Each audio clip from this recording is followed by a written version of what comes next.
అందరు ఎలా ఉన్నారు? బాగున్నారా? నా పేరు మిట్టు.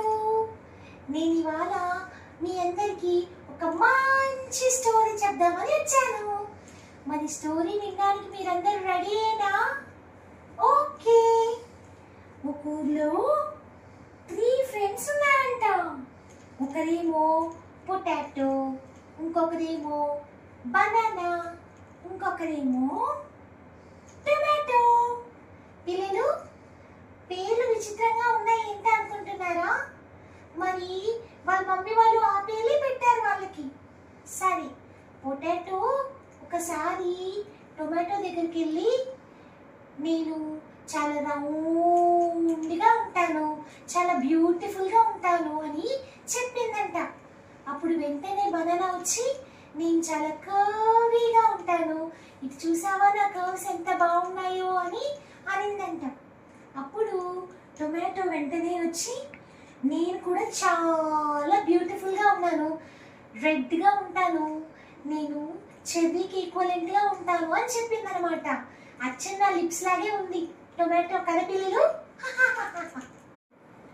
అలా ముగ్గురు ఫ్రెండ్స్ మాట్లాడుకుంటూ ఉంటే, అప్పుడు వెంటనే పొటాటో బనానా దగ్గరికి వచ్చి, నువ్వు ఎందుకు ఇలా కర్వీగా ఉన్నావు, నువ్వు స్ట్రైట్గా ఉండలేవా అని అడిగిందనమాట. అప్పుడు బనానా వచ్చి, నేను నా బుక్స్ మధ్యలో కూడా పడుకున్నాను, కానీ నేను స్ట్రైట్గానే అవ్వలేకపోయాను అని బాధపడింది అనమాట. వెంటనే టొమాటో కూడా వచ్చి, నేను కూడా చాలా చిన్నగా ఉన్నాను కదా, పెద్దగా సాగాలని ట్రై చేశాను, కానీ కెచప్ అయిపోయాను అని బాధపడింది అనమాట. చూసారా పిల్లలు? అప్పుడు వెంటనే పొటాటో వెంటనే బనానా టొమాటో దగ్గరకు వచ్చి ఏమని చెప్పిందో తెలుసా? బైబిల్లో కూడా మోసెస్ అని ఒక అంకుల్ ఉన్నారు. ఆ అంకుల్ కూడా యేసయ్య ఇశ్రాయేల్ ప్రజల్ని ఐగుప్తులో నుంచి కనానికి తీసుకెళ్ళడానికి నువ్వే వాళ్ళందరినీ లీడ్ చేయాలని చెప్పినప్పుడు మోసెస్ అంకుల్ అన్నారంట, నాకు నోటి మాంద్యం ఉంది, అంటే స్టామరింగ్ అన్నమాట, నేను సరిగ్గా మాట్లాడలేను, నేను చేయలేను ప్రభువా అని చెప్పాడంట.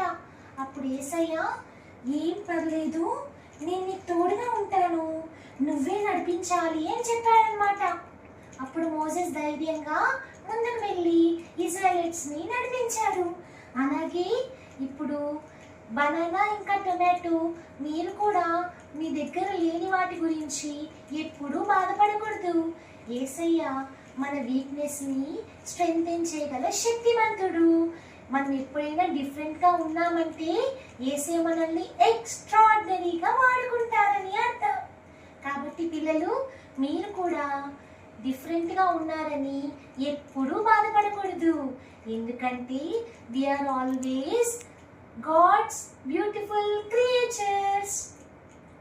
ఎప్పుడైనా సరే మనము కాపీస్గా యేసయ్య క్రియేట్ చేయలేడు, ఆయన బెస్ట్ యూనిక్ పీసెస్గా మనల్ని క్రియేట్ చేశాడు. ఇప్పుడు నేను కూడా చూసారా ఇంత అందంగా ఉన్నాను, యేసయ్య వాక్యాన్ని పంచుకోవడానికి నన్ను యేసయ్య ఇవాళ మీ దగ్గరికి నడిపించాడు.